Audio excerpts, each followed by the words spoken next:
نحمده ونصلي على رسوله الكريم اما بعد فاعوذ بالله من الشیطان الرجیم بسم اللہ الرحمن الرحیم وَيَسْأَلُونَكَ مَاذَا يُنْفِقُونَ، اور آپ سے پوچھتے ہیں کہ کیا ہے وہ جو خرچ کریں۔ قُلِ الْعَفْوَ، آپ فرما دیجئے بچا ہوا۔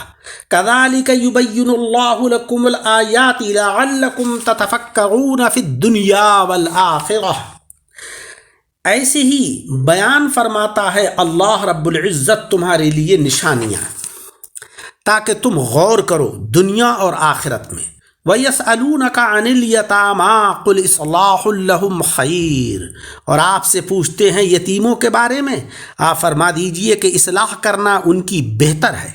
وَإِن تُخَالِطُوهُمْ فَإِخْوَانُكُمْ، اور اگر تم ان کو ملا لو پس وہ تمہارے بھائی ہیں۔ واللہ یعلم المفسد من المصلح، اور اللہ رب العزت جانتا ہے بگاڑنے والے کو اصلاح کرنے والے سے۔ ولو شاء اللہ لأعنتکم، اور اگر اللہ چاہتا تو تم کو مشقت میں ڈال دیتا۔ ان اللہ عزیز حکیم، بے شک اللہ رب العزت غالب حکمت والا ہے۔ یسألونک عن الیتامی، آپ سے یتیموں کے بارے میں پوچھتے ہیں۔ اس آیت میں یتامی یتیمن کی جمع ہے۔ انسانوں میں یتیم وہ نابالغ بچہ ہے جس کا باپ مر جائے۔ حضرت عیسیٰ، حضرت آدم علیہم السلام یتیم نہیں تھے کیونکہ ان کے والد تھے ہی نہیں۔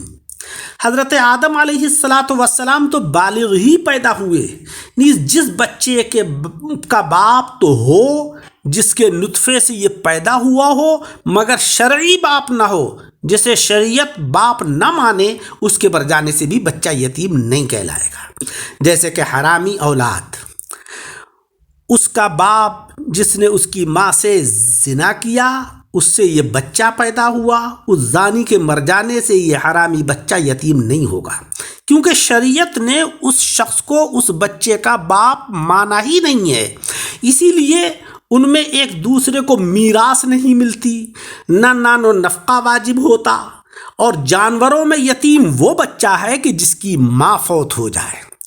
در یتیم وہ موتی کہ جو سیب کے اندر اکیلا ہو۔ الیتامہ میں الف لام عہدی ہے، اس سے وہ یتیم مراد ہے کہ جو مسلمانوں کی پرورش میں تھے، اگرچہ عن الیتامہ بغیر قید کے ہے، مگر جواب سے معلوم ہوتا ہے کہ سوال یتیموں کے مال کے متعلق تھا۔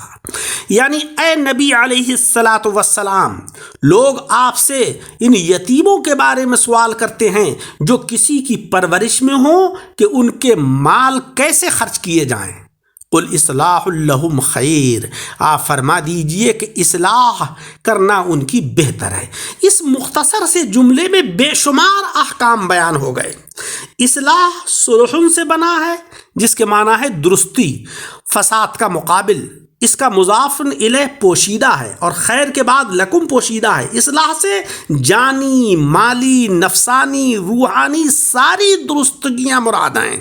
یتیموں کو علم و ادب سکھانا، انہیں نمازی اور پرہیزگار بنانا، ان کا مال احتیاط سے خرچ کرنا، بلکہ ان کے مال کو نفع دینے والی تجارت میں لگا دینا، سب ہی اس میں داخل ہیں۔ یعنی اے آقا علیہ السلام، آپ فرما دیجئے کہ یتیموں کی اصلاح کرنا تمہارے لیے بھی بہتر ہے اور ان کے لیے بھی، کہ تم تو ثواب پاؤ گے اور ان کی جسمانی اور روحانی درستگی ہو جائے گی۔ جناب نبی اکرم صلی اللہ علیہ وسلم نے فرمایا کہ یتیموں کی پرورش اس میں بڑا ثواب ہے۔ پیارے آقا فرماتے ہیں کہ اپنی 2 انگلیوں کو ملا کر فرماتے ہیں کہ جنت میں ہم اور یتیم کا پالنے والا اس طرح ہوں گے۔ یعنی جس طریقے سے 2 انگلیاں آپس میں ملی ہوئی ہیں، ایسے ہی وہ شخص کے جو یتیم کی پرورش کرتا ہے، وہ اور میں، یعنی آقا علیہ السلام اپنی طرف ارشاد فرماتے ہیں کہ میں جنت کے اندر اس طریقے سے ہوں گے۔ دوسری روایت میں ہے کہ جو کوئی محبت سے یتیم کے سر پر ہاتھ پھیرے تو اسے ہر بال کے بدلے میں نیکی ملتی ہے۔ یتیم کا پالنے والا اگر غریب ہو تو اس کے مال سے حق پرورش لے سکتا ہے۔ حضرت عمر رضی اللہ تعالیٰ عنہ فرماتے ہیں کہ میں خزانے کے مال کو مال یتیم اور اپنے کو ولی یتیم سمجھتا ہوں کہ اگر ضرورت پڑتی ہے تو اس میں سے کھا لیتا ہوں، ورنہ میں کچھ بھی نہیں لیتا ہوں۔ سامعین اکرام، اس آیت کی تفسیر صوفیانہ اس طریقے سے ہوگی کہ ایمان روح کی اصلی پونجی ہے، جس کو کہ روح اپنے وطن سے لے کر آئی ہے، اور بدن اور نفس اس کا بچا ہوا مال ہے۔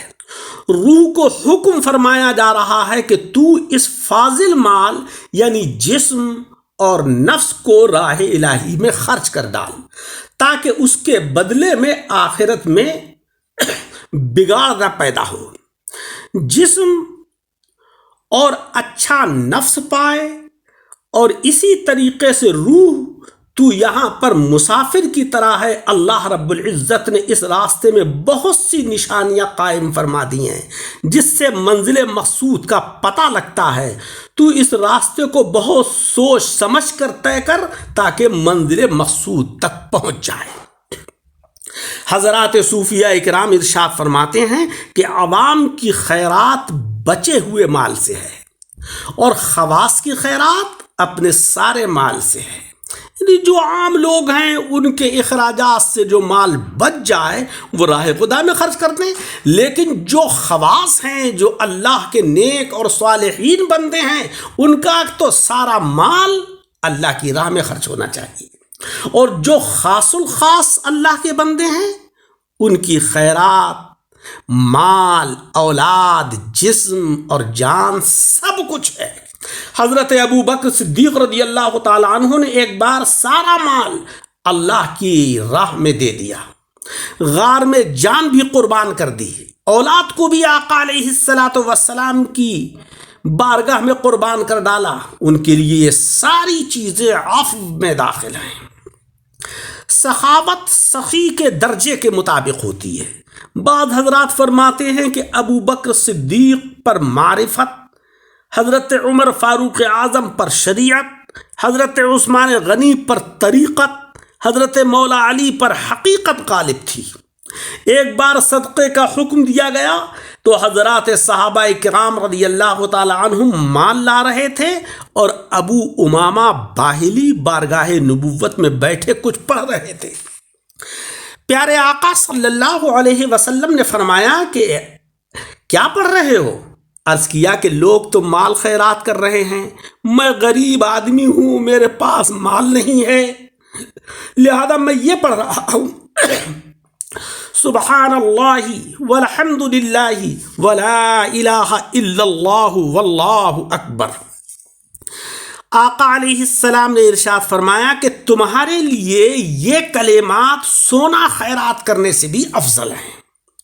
روح البیان نے فرمایا ہے کہ سب سے پہلے سبحان اللہ حضرت جبریل علیہ السلام نے عرش کی عظمت کو دیکھ کر پڑھا تھا، اور سب سے پہلے الحمدللہ حضرت آدم علیہ السلام نے پڑھا جب ان میں روح پھونکی گئی تھی، اور سب سے پہلے لا الہ الا اللہ نوح علیہ السلام نے پڑھا جس وقت کے طوفان کو انہوں نے دیکھا تھا، اور سب سے پہلے اللہ اکبر حضرت ابراہیم علیہ السلام نے کہا جس وقت کے حضرت اسماعیل علیہ السلام کا فدیہ یعنی دمبا دیکھا تھا۔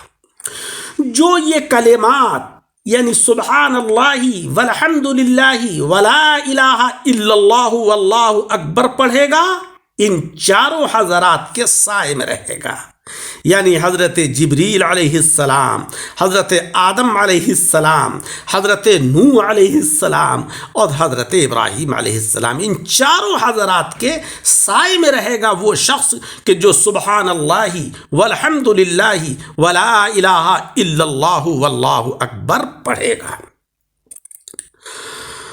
روح یتیم ہے اور قلب اس کا دل ہے۔ قلب کو حکم ہو رہا ہے کہ تو اس روح کو بیگانہ بنا کر نہ چھوڑ دے، بلکہ اس کی پرورش کر، اور اس کی فلاح میں مشغول رہے. اگر تو اس سے مل جل کر رہے گا تو یہ تیرے لیے دنیا اور آخرت میں بہترین بھائی ثابت ہوگا. مگر اے قلب خیال رکھ کہ اسے بگاڑنے کے لیے ساتھ نہ ملانا. اللہ تبارک و تعالی فسادی کو بھی جانتا ہے اور اصلاح کرنے والے کو بھی جانتا ہے. نفس فسادی ہے، ایسا نہ ہو کہ یہ تم دونوں کو بگاڑ دے. اگر اللہ رب العزت تم سب کی علیحدگی کا حکم دے دیتا تو تمہیں بہت دشواری ہوتی. رب تبارک و تعالی نے اپنی حکمت سے قلب، قالب، روح اور نفس ان سب برے اور بھلوں کو جمع فرما دیا ہے تاکہ بھلوں کی صحبت سے بروں کی اصلاح ہو.